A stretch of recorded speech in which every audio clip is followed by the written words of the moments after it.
Missouri, May 1945. The transport truck lurches to a stop outside Camp Clark, and Erica Hartman feels her stomach clench. Through the grimy, scratched lenses of her spectacles, the world appears as it has for nearly 2 years.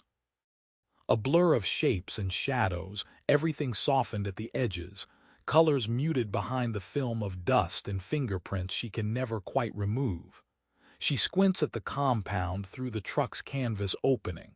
Wooden barracks, wire fencing, guard towers, everything she expected, everything she prepared herself to endure. The other women press close behind her, their breathing shallow and quick. Someone whispers a prayer. Another woman sobs quietly. Erica adjusts her glasses with 2 fingers, a habitual gesture that accomplishes nothing.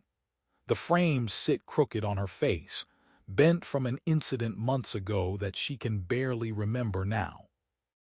One arm presses uncomfortably against her temple. The bridge piece digs into her nose. She has learned to ignore these small discomforts, just as she learned to ignore hunger, cold, and the constant ache in her shoulders from hunching over weather charts in inadequate light. A meteorologist without clear vision. The irony would be amusing if it weren't so desperately sad. She had requested cleaning supplies exactly once, back in early 1944, when she still believed such things mattered. Her supervisor had laughed, as if she had asked for champagne and caviar instead of a simple cloth and solution to maintain the tools of her profession. Vanity, he called it. Frivolous concern for appearance when the Reich needed every resource for victory. After that, she learned to use spit in her sleeve, like everyone else. Now, descending from the truck into the bright Missouri sunlight, she squints against the glare that transforms her already compromised vision into near blindness. An American soldier gestures toward a low building. Processing, she assumes. Interrogation. Whatever comes next. The other women shuffle forward, and Erica follows, one hand extended slightly to avoid walking into anything she cannot properly see. The building's interior offers relief from the glare but presents new challenges. Shadows and shapes. The smell of disinfectant, sharp and chemical, so different from the organic decay she has grown accustomed to. Voices speaking English, which she understands but struggles to process through her exhaustion and fear. A woman in a white uniform approaches. American, clean. Her face a blur of features Erica cannot quite distinguish. The woman speaks in careful German, her accent strange but comprehensible. Medical examination. Standard procedure. Nothing to fear. Erica wants to laugh at that last part but lacks the energy. She follows the nurse into a smaller room where the light is gentler, more diffuse. Another figure waits there, also in white. Male voice, older, speaking German with a different accent. Austrian, perhaps, or Swiss.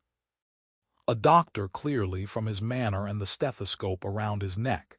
He gestures to a chair, and Erica sits, her back rigid with tension. The examination begins with routine questions. Name, age, medical history. Any current complaints or injuries. Erica answers mechanically, her responses practiced and minimal. She expects the usual: cursory inspection, notation of obvious deficiencies, dismissal. Instead, the doctor pauses, studying her face with an attention that makes her uncomfortable. He says something in English to the nurse, who nods and opens a cabinet. When she returns, she carries items that make no sense in this context. A small brown bottle, a cloth, neatly folded, impossibly white and clean. The doctor gestures to Erica's glasses. May he examine them? The question is so unexpected that Erica simply stares for a moment before nodding. She removes the spectacles with fumbling fingers, and the world dissolves into complete blur. Shapes and light. Nothing more. vulnerable, exposed. She fights the urge to snatch them back. Through the fog of her vision, she sees the doctor hold her glasses up to the light, turning them slowly. He makes a sound, not quite disapproval, but something close to it. Concern, perhaps. He speaks to the nurse again, and Erica catches words she recognizes. Scratched, dirty, bent, inadequate. The nurse responds, her tone matter of fact. The doctor nods and does something Erica cannot see clearly. She hears liquid, a soft sound like rain on leaves.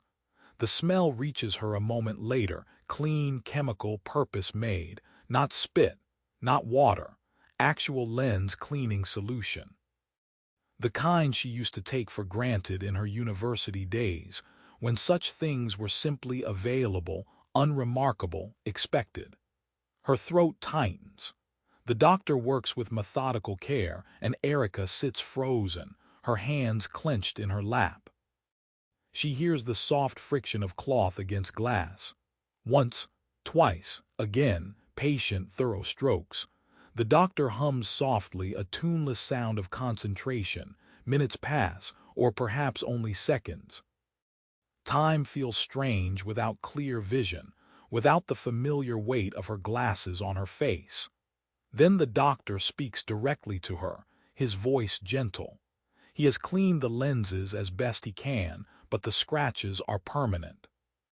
The frames, however, he has adjusted. He asks if she experiences headaches.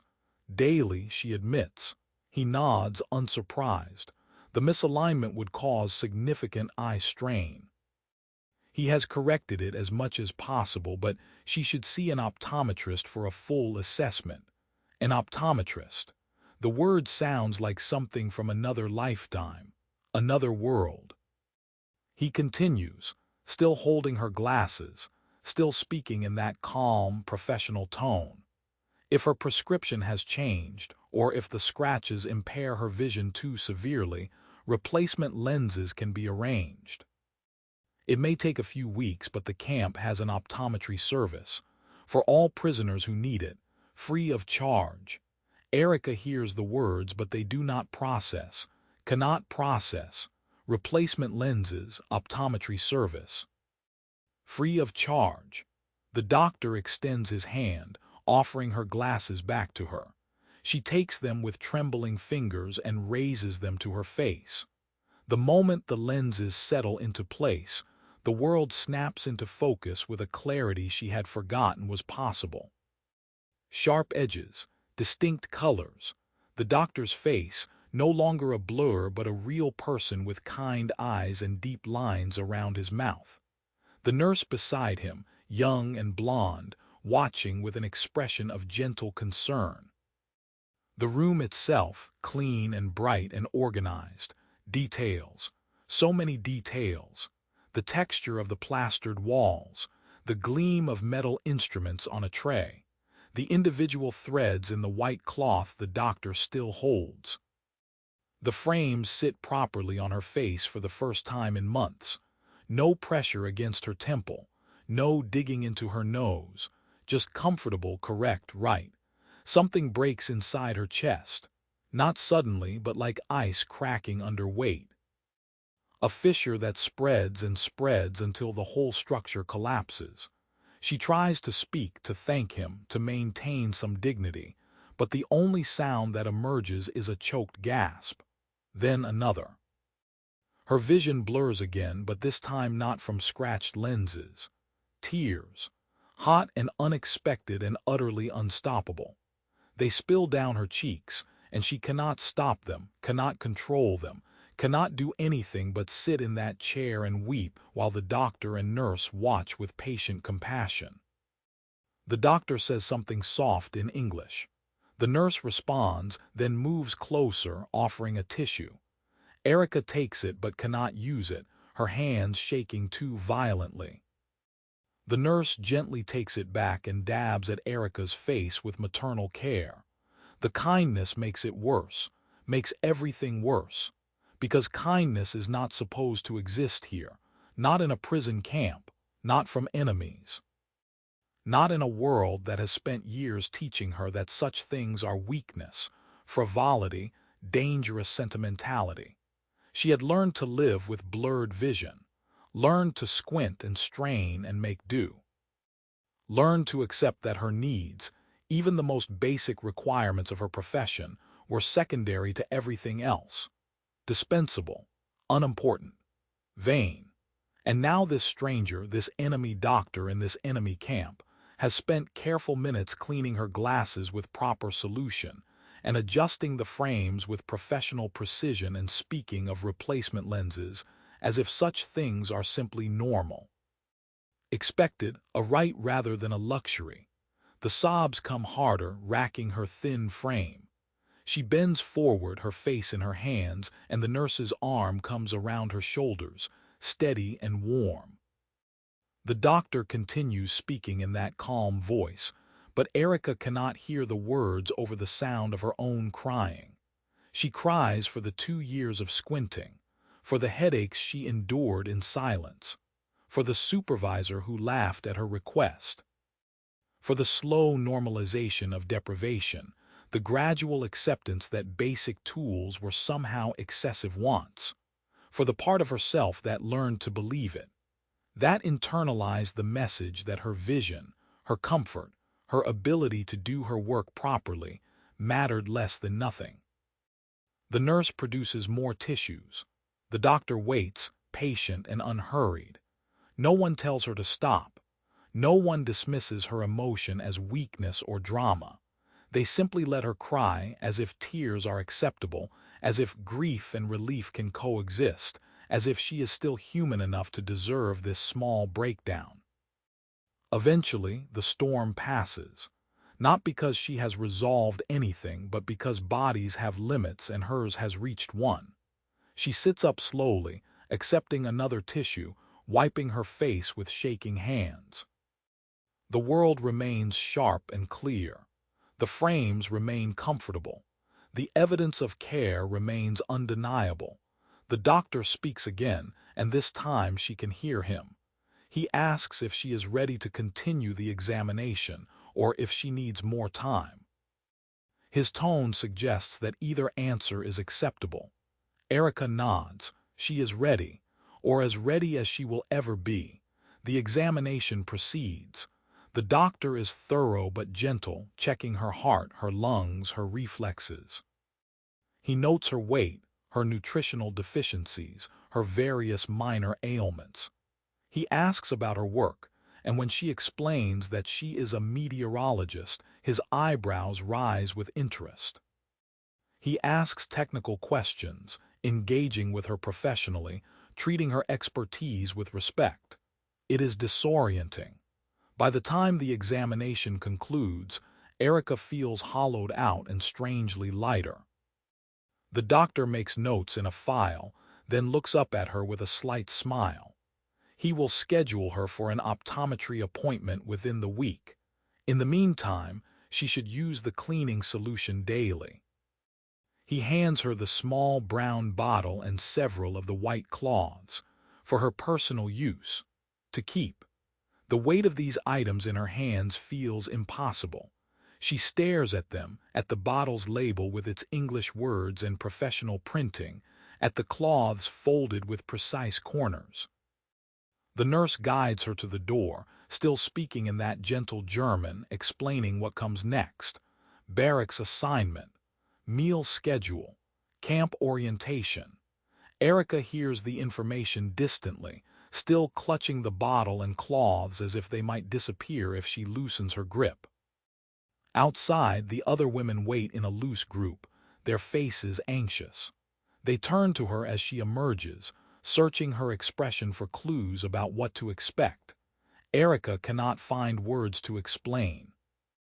How can she tell them that the Americans gave her cleaning solution, that they adjusted her glasses, that they spoke of replacement lenses as casually as one might mention the weather, that she collapsed in tears over such a small thing? One of the women, Margaret, steps closer. Her own glasses sit crooked on her face, the lenses filthy with accumulated grime. She asks in a whisper if it was terrible, the examination. Erica looks at her, at the smudged lenses, at the bent frames, at the resigned squint that she recognizes from her own face. She holds out one of the white cloths. "For you," she says. Her voice sounds strange to her own ears. Hoarse from crying, Margaret takes the cloth with confusion, turning it over in her hands. "What is it for?" "For your glasses," Erica says, "to clean them properly." The words hang in the air between them. Margaret stares at the cloth, then at Erica, then at the cloth again. Her expression shifts through disbelief, hope, and something that might be the beginning of tears. The other women press closer, murmuring questions. Erica shows them the bottle, explains what the doctor did, what he said about optometry services and replacement lenses. She watches their faces as they process this information, sees the same disbelief she felt, the same inability to reconcile expectation with reality. That evening in the barracks assigned to the newly arrived women, Erica sits on her bunk and carefully cleans her glasses again.